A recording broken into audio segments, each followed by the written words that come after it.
الحمد لله والصلاة والسلام على رسول الله وعلى آله وأصحابه أجمعين. أما بعد، قال الله تبارك وتعالى في القرآن المجيد: أعوذ بالله من الشيطان الرجيم، بسم الله الرحمن الرحيم. ألهاكم التكاثر حتى زرتم المقابر كلا لو تعلمون علم اليقين لترون الجحيم ثم لترونها عين اليقين ثم لتسألن يومئذ عن النعيم. صدق اللہ العظیم. ایک دفعہ سورہ فاتحہ کی تلاوت کر کے نبی مکرم صلی اللہ علیہ وآلہ وسلم کی پاک بارگاہ میں ہدیہ عقیدت پیش کریں. اعوذ باللہ من الشیطان الرجیم، بسم اللہ الرحمن الرحیم. الحمدللہ رب العالمین الرحمن الرحیم مالک یوم الدین، ایاک نعبد و ایاک نستعین، اہدنا الصراط المستقیم صراط الذین انعمت علیہم غیر المغضوب علیہم ولا الضالین، آمین. الصلاة والسلام علیکہ یا سیدی یا رسول اللہ، الصلاة والسلام علیکہ یا سیدی یا نبی اللہ، الصلاة والسلام علیکہ یا سیدی یا محبوب اللہ، وعلى آلک واصحابک یا سیدی یا شفیع المذنبین.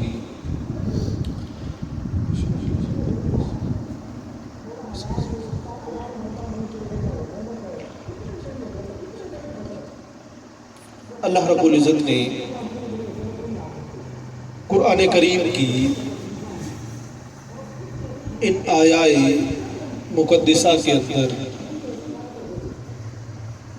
انسان کی نعمتوں کے بارے میں اور نعمتوں سے فائدہ حاصل کرنے کے بارے میں جچے تلے الفاظ کے اندر بیان فرمایا. اللہ رب العزت نے ارشاد فرمایا، بسم اللہ الرحمن الرحیم: الہاکم التکاثر، تمہیں غافل کر رکھا ہے کثرت کے ساتھ چیزوں کے جمع کرنے میں، کہ ہر ایک چیز کے اندر تم کثرت چاہتے ہو. روز بروز، دن بدن، لمحہ بلمحہ تم ہر لحاظ سے اپنے مال میں، دولت میں، کاروبار میں، اولاد میں، ہر چیز میں تم کثرت چاہتے ہو. حتی زرتم المقابر، اسی تگ و دو کے اندر، اسی ہوس کے اندر، اسی مال کو جمع کرنے کی کثرت کے ساتھ جو لگن ہے، اس میں ساری زندگی گزارتے گزارتے تم قبروں تک آ پہنچے ہو. کلا سوف تعلمون، ہاں تم جلد اپنی اس محنت کا انجام جان لو گے، کہ جو تم محنت کوشش کرتے رہے ہو اس کا انجام تمہیں قریب پتہ چل جائے گا. ثم کلا سوف تعلمون، پھر ہاں تمہیں اپنی کوششوں کا انجام جلد ہی معلوم ہو جائے گا، کہ جو تم نے کوشش کی ہے، محنت کی ہے، جس کام کے اندر تم نے اپنی زندگی بسر کی ہے، اس کا نتیجہ تمہیں پتہ چل جائے گا. اللہ رب العزت نے قرآن کریم میں دوسری جگہ پہ ارشاد فرمایا ہے کہ وہ لوگ جنہوں نے اپنی زندگی دنیاوی کوششوں کے اندر ضائع کر دی، کہ الذین ضل سعیہم فی الحیات الدنیا، کہ جنہوں نے دنیاوی زندگی کو بہتر بنانے کے لیے اپنی ساری کی ساری زندگی ضائع کر دی، خراب کر دی. اللہ رب العزت فرماتا ہے کہ قیامت والے دن میں انہیں فراموش کر دوں گا، بلا دوں گا. وہ کہیں گے کہ باری تعالیٰ یہ کیا ہے، اور ساتھ ہی فرمایا کہ میں انہیں قیامت والے دن اندھا کر کے اٹھاؤں گا. وہ کہیں گے کہ باری تعالیٰ ہم تو دیکھنے والے تھے. اللہ رب العزت فرمائے گا کہ جیسے تم نے دنیا میں رہتے ہوئے مجھ سے اعراض کیا، مجھے چھوڑا اور دنیاوی تگ-و-دو میں لگے رہے، آج میں نے تمہیں بھلا دیا ہے، جس طرح سے تم نے چھوڑے رکھا ہے آج میں بھی تمہیں تمہارے حال پہ چھوڑ رہا ہوں۔ اللہ رب العزت نے آگے ارشاد فرمایا کَلَّا لَوْ تَعْلَمُونَ عِلْمَ الْيَقِينِ، ہاں اگر تم جانتے تو یقینی طور پہ ایسا نہ کرتے۔ اگر تم اس دنیاوی کوششوں کا انجام جانتے ہوتے تو پھر تم یقینی طور پہ کبھی بھی اپنی ساری زندگی ان دنیاوی معاملات کے اندر بسر نہ کرتے۔ لَتَرَوُنَّ الْجَحِيمَ، تم اپنے سامنے دوزخ کو دیکھ رہے ہوگے کہ جب تم دنیا میں دنیاوی کوششیں کر کے اپنی زندگی گزار کے چلے جاؤ گے تو وہاں پہ پھر تمہارے سامنے دوزخ ہوگی اور تم اپنی کوششوں کا انجام دوزخ کی صورت میں دیکھ رہے ہوگے۔ لَتَرَوُنَّهَا عَيْنَ الْيَقِينِ، تم اس دوزخ کو یقیناً آنکھ سے دیکھو گے، ظاہری آنکھ سے تمہیں دکھایا جائے گا کہ یہ وہ انجام ہے تمہاری کوششوں کا جو تم دنیا میں کرتے رہے۔ ثُمَّ لَتُسْأَلُنَّ يَوْمَئِذٍ عَنِ النَّعِيمِ، پھر اللہ رب العزت تم سے تمہاری جملہ نعمتوں کے بارے میں سوال کرے گا کہ میں نے تمہیں کیا کیا عطا کیا، تو نے اس کے بدلے مجھے کیا دیا، مجھے اس کا تو نے بدلہ کیا دیا، میرے ساتھ تو نے تجارت کس چیز کی کہ میں نے تجھے ہاتھ، پاؤں، آنکھیں، ٹانگیں، تمہیں قوت، یہ ساری چیزیں بخشی، لیکن ان کو تو نے استعمال کہاں کیا، میرے لیے کتنے قدم چلا، میرے لیے تو نے کتنی باتیں سنی، میرے لیے تو نے کتنا دیکھا، دنیاوی معاملات کے لیے تو سارا کچھ کرتا رہا، میرے ساتھ جو تو نے معاملہ کیا ہے اب اس نعمتوں کا تو جواب دے کہ یہ جو نعمتیں میں نے تمہیں دی تھیں حواس خمسہ کی صورت میں کہاں تو اس کا استعمال کرتا رہا ہے۔ نبی مکرم صلی اللہ علیہ وآلہ وسلم کا پاک ارشاد گرامی ہے کہ بندہ مومن جب دنیا سے چلا جاتا ہے ساری چیزیں اس سے منقطع ہو جاتی ہیں، ختم ہو جاتی ہیں، حتیٰ کہ وہ دوست، احباب، رشتہ دار جن کے لیے وہ ساری زندگی بسر کر دیتا ہے کہ یہ ناراض نہیں ہونے چاہیے، ان کے ساتھ تعلقات اچھے ہونے چاہیے، ان کو میں نے نوازنا ہے، ان کے لیے میں نے آسائش کا سامان کرنا ہے، وہ بھی اسے کندھوں پہ اٹھاتے ہیں اور کہتے ہیں کہ جلدی کرنی ہے اور قبر کی دیواروں تک لے جا کے چھوڑ دیتے ہیں کہ اب اس سے آگے ہم تیرے ساتھ نہیں جا سکتے۔ آپ صلی اللہ علیہ وآلہ وسلم نے ارشاد فرمایا کہ پھر اس کے ساتھ جو چیز جائے گی وہ اس کا وہ اچھا عمل ہوگا جو ایک اچھی خوبصورت صورت کے ساتھ مجسم شکل کے ساتھ اسے قبر میں ملے گا۔ وہ پھر اس سے سوال کرے گا کہ تو کیا ہے، ابھی سارے چھوڑ گئے ہیں، تو یہاں پہ موجود ہے، تو وہ کہے گا کہ میں وہ تیرا اچھا عمل ہوں جو تو نے کیا تھا اور آج میں تیرے ساتھ یہاں پہ موجود ہوں۔ رومی فرماتے ہیں کہ دنیاوی معاملات میں تو نے اپنے آپ کو مگن کیا ہوا ہے اور ایسا مگن کیا ہوا ہے کہ تو اس ہیلے اور بہانے کے اندر ہے کہ ابھی ٹائم بڑا باقی ہے، 100 سال کی زندگی مجھے میسر ہے، ابھی تو 30 سال گزرے ہیں، ابھی ہیرا پھیری بھی کرنا ہے، کاروبار کے اندر اونچ نیچ بھی کرنی ہے، اچھی رقم جمع کرنی ہے، پھر بچوں کو تعلیم دلوانی ہے، تعلیم دلوا کے ان کی شادی کرنی ہے، ان کو کاروبار کروانا ہے، پھر اس کے بعد توبہ کر لیں گے اور حج کر لیں گے اور پھر تسبیح ہوگی، میں ہوں گا، نماز ہوگی اور مسجد میں بیٹھ جاؤں گا۔ آپ فرماتے ہیں کہ کیا تو یہ سارے کا سارا اللہ رب العزت کی ذات کے ساتھ ٹھیکہ کر کے آیا ہے کہ اس نے واقعی تجھے اتنی مہلت دینی ہے کہ تو یہ سارے کام کر سکے گا؟ دوسرا تیرے پاس بہانہ یہ ہے کہ جی بڑی کوشش کرتے ہیں جی ہمیں میسر نہیں آتا، ٹائم ہی نہیں ملتا، جی کیا کریں، اللہ رب العزت کی ذات کے لیے کیسے ہم وقت نکالیں؟ آپ فرماتے ہیں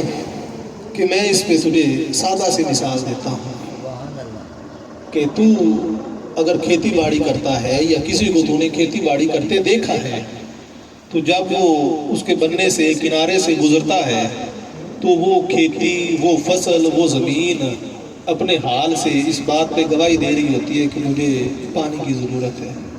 مجھے سپرے کی ضرورت ہے، مجھے کھاد کی ضرورت ہے، اس کا حال یہ بات اسے بیان کرتا ہے، مالک اس کا وہ چیز اس کو مہیا کر دیتا ہے۔ آپ فرماتے ہیں کہ تو بھی اپنا حال اس خالق حقیقی کے سامنے رکھ کہ مجھے تیری ضرورت ہے، تو اس کی طرف ایک ہاتھ ایک قدم چل تو صحیح۔ حدیث قدسی ہے کہ نبی مکرم صلی اللہ علیہ وآلہ وسلم نے ارشاد فرمایا کہ اللہ رب العزت ارشاد فرماتا ہے کہ جب کوئی بندہ مومن میری طرف چل کے آتا ہے میں اس کی طرف دوڑ کے آتا ہوں، وہ ایک بالشت آتا ہے میں پورا ایک گاز آ جاتا ہوں، لیکن میری طرف آئے تو صحیح، میری طرف رجوع تو کرے، میں اس کی شارک سے بھی زیادہ قریب ہوں۔ سید محمد عظیم رحمۃ اللہ تعالیٰ علیہ آپ اپنی مجلس میں بیان فرماتے ہیں، آپ سے کسی نے سوال کیا کہ اللہ رب العزت کی ذات اور نبی مکرم صلی اللہ علیہ وآلہ وسلم کی ذات کا فرق کیا ہے؟ آپ نے التزاموں سے ایک جواب دیا، آپ نے فرمایا کہ تو نبی مکرم صلی اللہ علیہ وآلہ وسلم جو اللہ رب العزت کی وہ ہستی ہیں کہ جو محبوب ہیں اور اللہ رب العزت ان پہ درود و سلام بھیجتا ہے، ان کا اور اللہ رب العزت کی ذات کا فرق دریافت کرتا ہے۔ اس نے تو میرے اور اپنے درمیان بھی فرق نہیں رکھا، وہ حیران ہو، اس نے کہا جی کیسے؟ آپ نے فرمایا کہ اللہ رب العزت نے قرآن کریم میں ارشاد فرمایا ہے کہ نحن اقرب من حبل الورید، میں تیری شارگ سے بھی زیادہ قریب ہوں۔ شارگ جو ہے وہ میرے گلے کے اندر موجود ہے، کیا وہ شارگ مجھ سے جدا ہے یا مجھ سے کہیں فاصلے پہ ہے؟ وہ کہتا ہے کہ میں اس سے بھی زیادہ قریب ہوں۔ اس نے تو میرے اور اپنے درمیان فرق نہیں رکھا، تو اپنے محبوب کے درمیان اس نے کیسا فرق رکھا ہوگا؟ اور پھر آپ نے فرمایا کہ وہ قرآن کریم میں فرماتا ہے ید اللہ فوق ایدیہم، میرا ہاتھ نہیں ہے، وہ اللہ رب العزت فرماتا ہے کہ میرا ہاتھ ہے جو نبی مکرم صلی اللہ علیہ وآلہ وسلم کا ہاتھ ہے، آپ کا پھینکنا جو ہے وہ میرا پھینکنا ہے جو آپ نے کنکر پھینکے ہیں، تو ان کے بارے میں فرق دریافت کرنے کی کوشش کرتا ہے۔ رومی فرماتے ہیں کہ اسی طرح سے اس نے تو تیرے اوپر بڑی نوازشات کی ہیں، تجھے اس نے اپنا نائب بنایا ہے، اپنی نیابت تجھے عطا کی ہے، عقل دی ہے، شعور دی ہے، تجھے قوت دی ہے، ادراک دیا ہے کہ تو چیزوں کے بارے میں فیصلہ لے سکتا ہے، لیکن پھر بھی تو کہتا ہے کہ وہ میرے حال سے بے خبر ہے اور میں اس سے دور ہوں۔ آپ فرماتے ہیں کہ نہیں، یہ معاملہ تیرے لیے درست نہیں ہے۔ آپ فرماتے ہیں کہ آپ کم جو تشنگی آور بدست، کہ تو اپنے اندر پانی کی پیاس پیدا کر، طلب پیدا کر، تاب جوشت آید از بالا و پست، پھر وہ تجھے آسمان سے بھی پانی دے گا، زمین سے بھی پانی دے گا۔ پیاس کی ضرورت ہے، اگر تو اپنے اندر طلب پیدا نہیں کرتا، اپنا دست سوال دراز نہیں کرتا، تو پھر وہ تجھے کیسے دے گا؟ اس کو اپنی بارگاہ سے مانگنا پسند ہے۔ اس نے انسان کی تخلیق ہی اسی وجہ سے کی ہے کہ یہ مجھ سے سوال کرے، مجھ سے مانگے، میری طرف رجوع کرے، بار بار میری طرف آئے اور کہے کہ باری تعالیٰ میں محتاج ہوں، تو بڑا مہربان ہے، رحم فرما اور میں اس کی ضرورت پوری کروں۔ اگر اس کو صرف حمد و ثنا کی ضرورت تھی تو وہ تو فرشتے کرنے والے تھے، لیکن وہ ضروریات سے پاک ہیں، انہیں کسی چیز کی طلب نہیں ہے، کسی چیز کی خواہش نہیں ہے۔ اس نے تیرے اندر خواہشات رکھی ہیں، تیرے اندر طلب رکھی ہے، وہ طلب تو نے اسی کی ذات سے پورا کرنی ہے۔ جب تو اس سے مانگے گا وہ تجھ سے راضی ہو کے تیری ضرورت بھی پوری کرے گا اور تیرے اوپر اپنا اکرام بھی کرے گا، مہربانی بھی فرمائے گا۔ آگے آپ فرماتے ہیں زرع جانا کس جواہر مزمرست، ابر رحمت پرز آب کوثرست، کہ جو انسان کی جان ہے وہ وجود جو ہے یہ موتیوں سے بھرا ہوا ہے، اس وجود کے اندر اس نے سانس کی صورت میں موتی رکھے ہیں، یہ موتی تیرے اندر آ رہے ہیں، جا رہے ہیں، سانس نیچے جاتا ہے، اوپر آتا ہے اور تو زندہ ہے، لوگ تجھے کہتے ہیں کہ یہ زندہ ہے۔ آپ فرماتے ہیں کہ اس جان والی کھیتی کو یہ جو سانس ہیں ان کو ابر رحمت سے سیراب کر، آب کوثر سے سیراب کر، اللہ رب العزت کے نور سے سیراب کر، چاہے جائے کہ تو اپنے ان سانسوں کو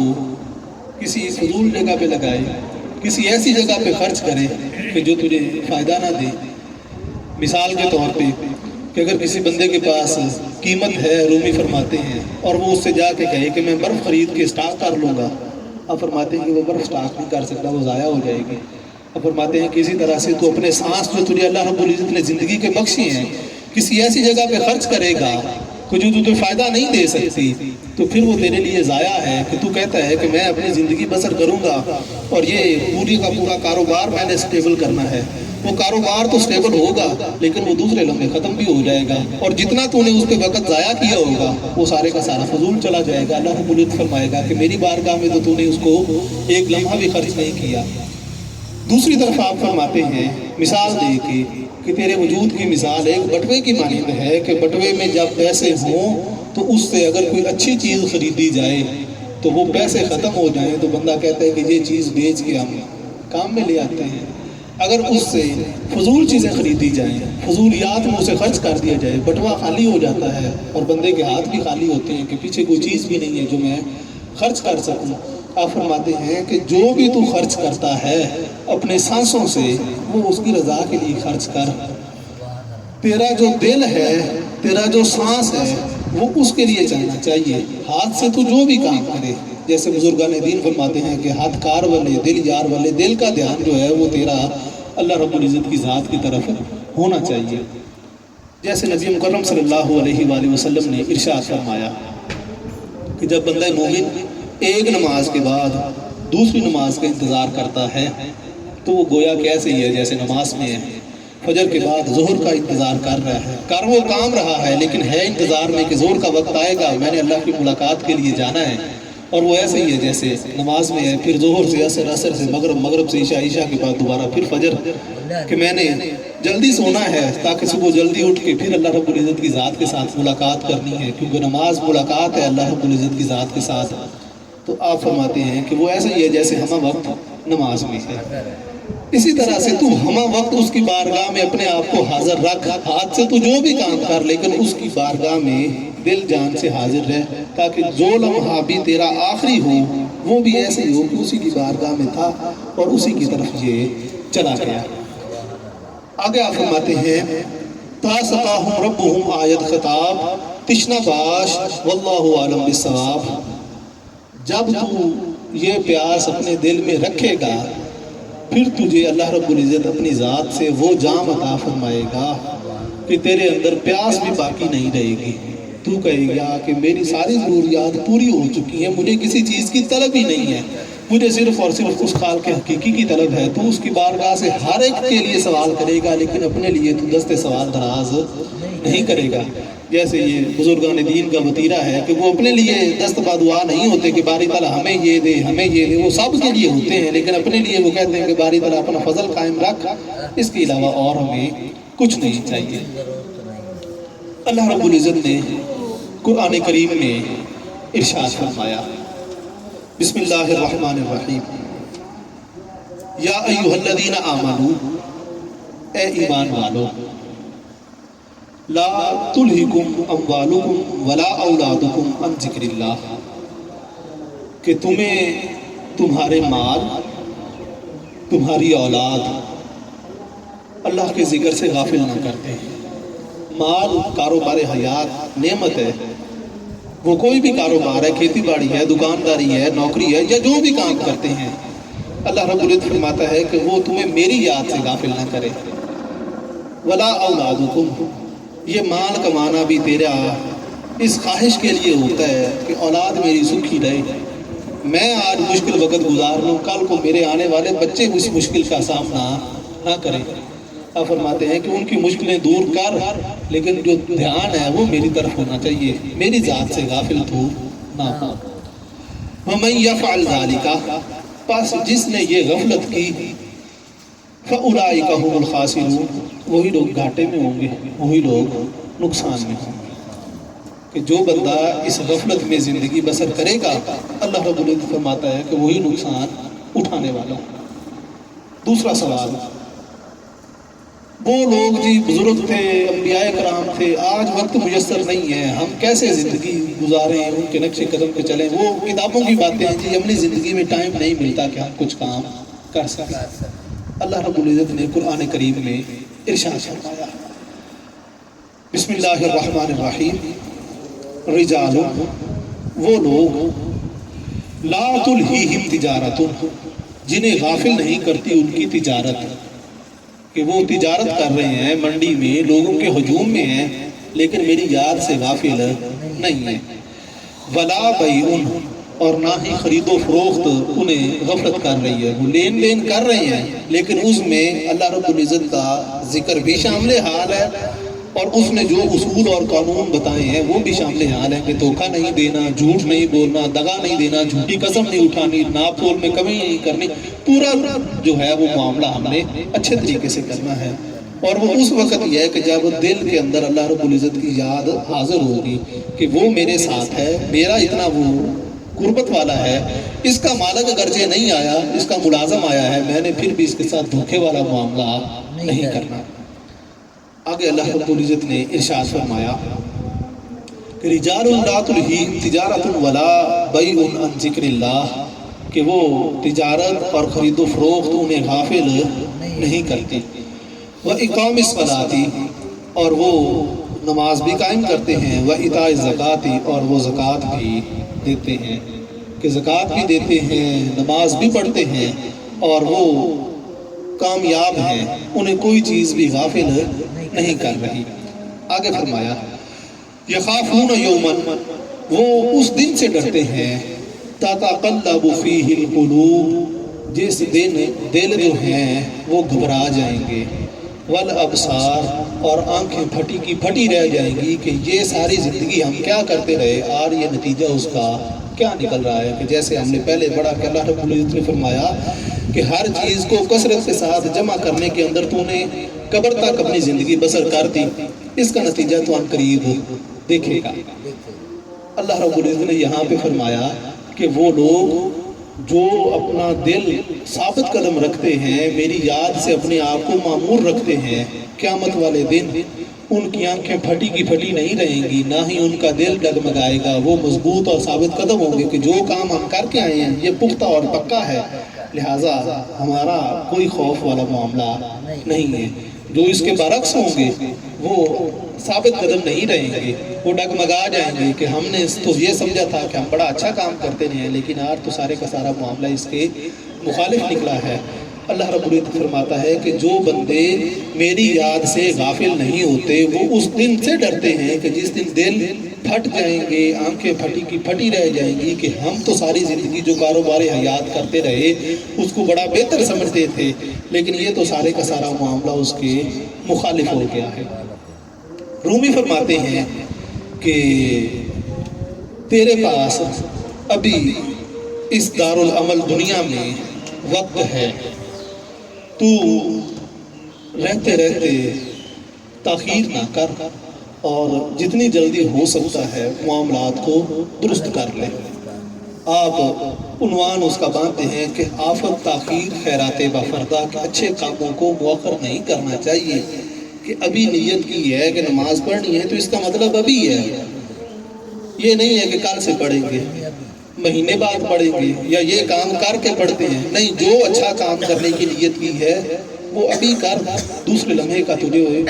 پتہ نہیں ہے کہ وہ میسر بھی آنا ہے یا کہ نہیں آنا. حافظ محمد علی رحمۃ اللہ علیہ جو ہمارے بزرگ ہیں، آپ سے ایک دن کسی نے سوال کیا کہ آپ کھریپر شریف تو اکثر جاتے ہیں، جب کبھی جائیں ہمیں بھی ساتھ لیتے جائیں. آپ نے فرمایا کہ چلو چلیں. اس نے کہا جی میں نے کہا ہے کہ جب کبھی جائیں مجھے بھی لیتے جائیں. انہوں نے کہا جی آپ نے کہہ دیا میں جا رہا ہوں، آپ نے جانا ہے پھر بھی ٹھیک ہے، نہیں جانا پھر بھی ٹھیک ہے. پتہ نہیں وہ لمحہ میسر آتا ہے جب کبھی والا یا نہیں آتا. میں جا رہا ہوں، آپ نے جانا ہے تو آئیں، اگر نہیں جانا تو نہ آئیں. یہ آپ نے اپنے روز نامچے کے اندر پھر پورا واقعہ نقل کیا ہے کہ وہ عصر کے بعد ہم یہاں سے نکل گئے، رستے میں چلتے گئے، رستے میں جاتے جاتے جو بولا گڑھ ایک گاؤں آتا ہے، وہاں پہ رات اندھیری تھی، جنگل سے سانپ نکلا، اس نے تیز پھنکارا جیسے سانپ چوبتا ہے. وہ جو میرے ساتھ والا دوست تھا وہ تھوڑا سا ڈر گیا. میں نے اسے کہا کہ دل قابو میں رکھو، جدھر جا رہے ہو دھیان ادھر رکھو، یہ ہمیں کچھ نہیں کہے گا. آپ فرماتے ہیں کہ وہ لیکن قائم نہ رہ سکا، وہ بے ہوش ہو گیا، سانپ آگے سے ہمارے گزر گیا. وہ جب سانپ گزر گیا میں نے اسے جگایا، اس کو اینک لگوائی، اسے کہا کہ تسلی سے رہو۔ اور فرماتے ہیں کہ ہم وہاں پہ پہنچ گئے، تقریباً 11 بجے کا وقت تھا رات کا، صاحبہ کو اپنی جوڑی کی چھت پہ کھڑے تھے، انہوں نے ہمیں دیکھا اور فرمایا کہ صبح فجر کے بعد ملیں گے، لنگر کھائیں اور بستر لے کے سو جائیں۔ صبح آپ فرماتے ہیں ہم ملے، پھر اسی طرح سے کام کاج میں شام ہو گئی اور ہم نے پھر اجازت طلب کی کہ ہمیں واپسی کی اجازت دیں۔ آپ فرماتے ہیں کہ صاحب آپ نے فرمایا کہ کل رات والا معاملہ بھول گئے ہیں، آپ کے ساتھ وہی شخص ہے، کل صبح چلے جائیے گا۔ وہ بندہ بڑا حیران کہ نہ آپ نے بتایا ہے نہ میں نے بتایا ہے۔ میں نے کہا بس میں نے کہا تھا کہ دل کا دھیان ادھر رکھو، وہ ہمارا سارا خیال رکھنے والے ہیں۔ آپ فرماتے ہیں کہ تو اپنے دل کا دھیان اللہ رب العزت کی ذات کی طرف رکھ، وہ تیرے سارے معاملات کو دیکھنے والا ہے، وہ تیرا دھیان کرنے والا ہے۔ جب وہ تیرا دھیان کرنے والا ہوگا تو وہ تو سب سے بڑا کارساز ہے، وہ تو ہر لمحہ تیرے ساتھ ہے اور تجھے کبھی بھی وہ گھاٹے کے سودے میں جانے نہیں دے گا۔ آپ فرماتے ہیں ہینو ہی اے راہ رو بے گاہ شد، آفتاب عمر سوئے چاہ شد۔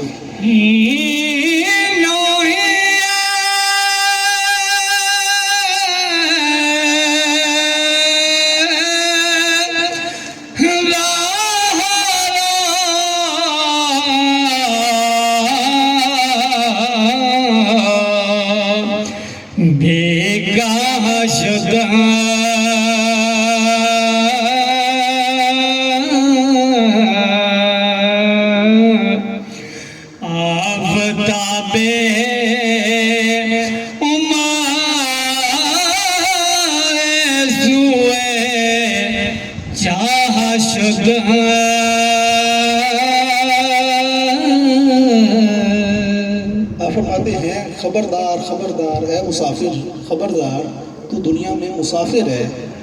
اور غیر معینہ مدت کا مسافر ہے، تجھے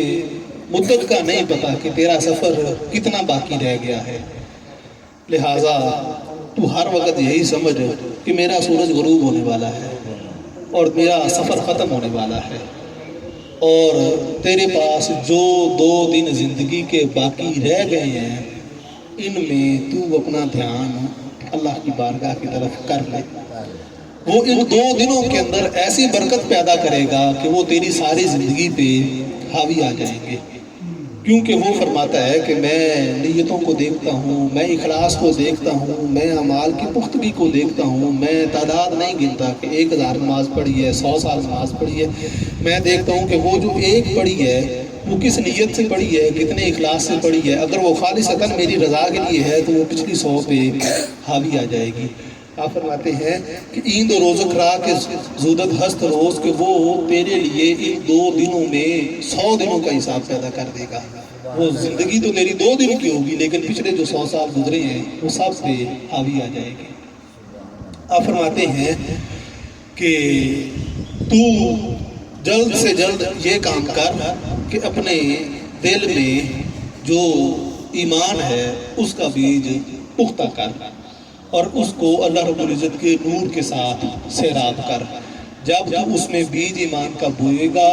نور کے ساتھ اسے سیراب کرے گا، پھر اس سے جو کھیتی نکلے گی وہ کھیتی ایسی ہوگی کہ جو تجھے آسمان کی طرف بلند کر دے گی اور تجھے روز روشن کی طرح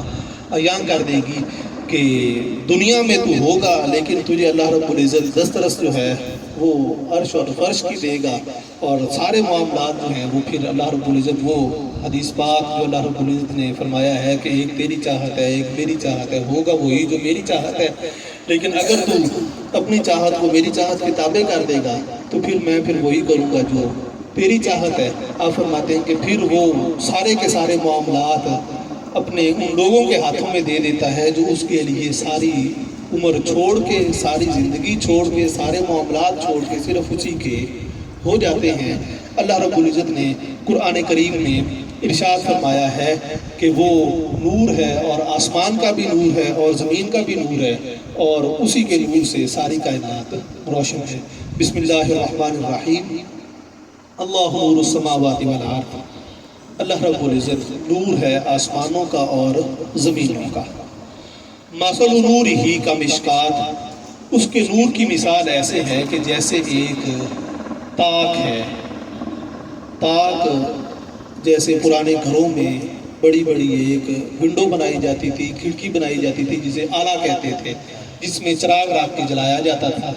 اور اس سے روشنی پھر پورے گھر میں یا پورے کمرے میں پھیلتی رہتی تھی۔ اللہ رب العزت نے فرمایا کہ میرے نور کی مثال ایسے ہے کہ جیسے ایک تاک ہے، ایک آلہ ہے، ایک جگہ بنی ہوئی ہے جس میں وہ دیا رکھا گیا ہے، فیہا مصباح، اور اس میں ایک چراغ ہے، اس آلے میں ایک چراغ ہے، المصباح فی زجاجہ، اور وہ چراغ شیشے کے ایک فانوس میں ہے، کہ جس طرح سے یہ پرانی لالٹین ہے، اس کے ارد گرد شیشہ نہ ہو تو روشنی تھوڑی شیشہ ڈال دیں تو روشنی اس کی پھیل جایا کرتی تھی اور اس کو ہوا لگنے سے بڑھتی بھی نہیں تھی۔ آگے اللہ رب العزت نے فرمایا کأنہا کوکب دری، گویا کہ یہ ایک ستارہ جو موتی کی طرح چمک رہا ہے۔ اللہ رب العزت ایک واحد یکتا ہے اور وہ ایک ایسا ستارہ ہے جو چمک رہا ہے اور ساری کائنات اسی کے نور سے منور ہے۔ نبی مکرم صلی اللہ علیہ وآلہ وسلم وہ نور لے کے ہم تک آئے ہیں، اور آج اگر اس نور کو ہم قبول کریں گے تو ہم بھی منور ہو جائیں گے، روشن ہو جائیں گے، اور ساری کائنات جیسے منور ہے، بندہ مومن کا جو دل ہے وہ بھی منور اور روشن ہو جائے گا۔ سانچے میں ڈھال کے آپ کہ اللہ رب العزت جو ہے وہ نور ہے، اور وہ نور والے دل کو پسند کرتا ہے، کہ جیسے اللہ رب العزت نے قرآن کریم میں ایک جگہ پہ ارشاد فرمایا کہ قیامت والے دن نہ مال فائدہ دے گا نہ ہی اولاد فائدہ دے گی۔ کیا چیز فائدہ دے گی؟ اللہ رب العزت نے فرمایا کہ وہ بندہ جو سلامتی والا دل میرے پاس لے کے آئے گا وہ دل اسے فائدہ دے گا جس میں میری یاد ہوگی۔ حضرت ابو سعید ابو الخیر کی اس ایک ربائی پہ ہم بات مکمل کرتے ہیں۔ آپ فرماتے ہیں کہ اے دوست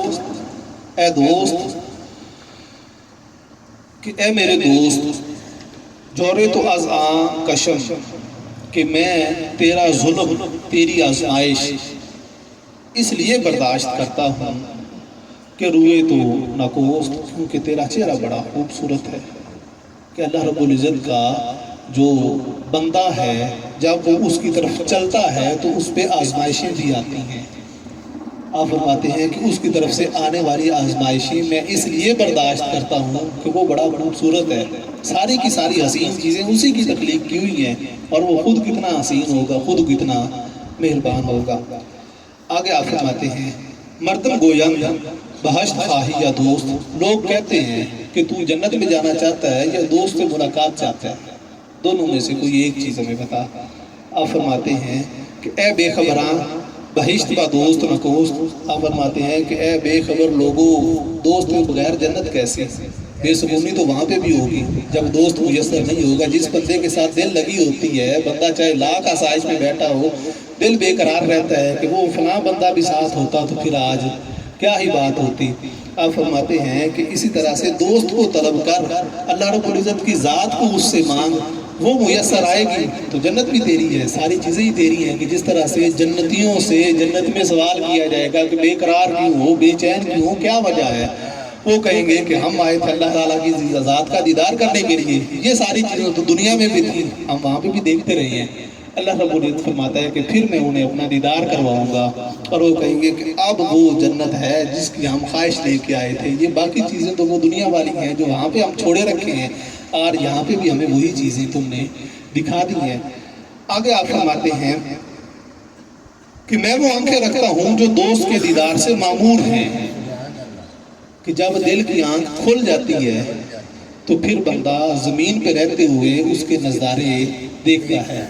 جیسے شیر پاک فرماتے ہیں کہ آنکھ دل والی جدوں کھل جاندی، عرش فرش ہوئے یکساں دے۔ تو اسی طرح سے آپ فرماتے ہیں کہ میں وہ آنکھیں رکھتا ہوں جو کھلی ہوئی ہیں اور دوست کا دیدار کر رہی ہیں، اس لیے میں جنت نہیں چاہتا، میں وہ دوست چاہتا ہوں جو اس جنت کا مالک ہے۔ آگے آپ فرماتے ہیں کہ میں اپنی آنکھوں کو بڑا پسند کرتا ہوں، کس لیے؟ کہ وہ اس دوست کو دیکھنے والی ہیں، جس کام کے لیے اس نے آنکھیں بنائی ہیں کہ کائنات میں رہو، میرے جلوے دیکھو، میری طرف رجوع کرو کہ یہ درخت ہے، یہ شجر ہے، یہ پتھر ہے، یہ بڑے بڑے پہاڑ ہیں، یہ کیسے بن گئے ہیں۔ اس نے کہا تھا کہ میری ذات کی طرف تم نے تعلق کو قائم کرنا ہے، میری طرف رجوع کرنا ہے، یہ اسی کے لیے آنکھیں اس نے دی تھی، چہ جائے کہ تم نے ان کے مفہوم مخالف سوچنا شروع کر دیا۔ آپ فرماتے ہیں کہ میں اپنی آنکھوں پہ خوش اس لیے ہوں کہ یہ صرف اسی کے جلوے دیکھتی ہیں، اسی کو دیکھتی ہیں اور کسی چیز کو نہیں دیکھتی۔ اب آپ اس پہ بات کو مکمل کرتے ہیں۔ آپ فرماتے ہیں کہ مجھے سمجھ نہیں آتی کہ یہ آنکھیں ہیں یا کہ ہے ہی دوست، کہ مجھے اس کے علاوہ اور کوئی چیز نظر ہی نہیں آتی، کہ ہر لمحہ میں اس کی ذات کے جلووں میں اتنا مگن رہتا ہوں کہ ہمہ وقت مجھے سوچ فکر جو ہے وہی رہتی ہے اور وہی مجھے نظر آتا ہے، مجھے کوئی چیز اور اس کے علاوہ نظر ہی نہیں آتی۔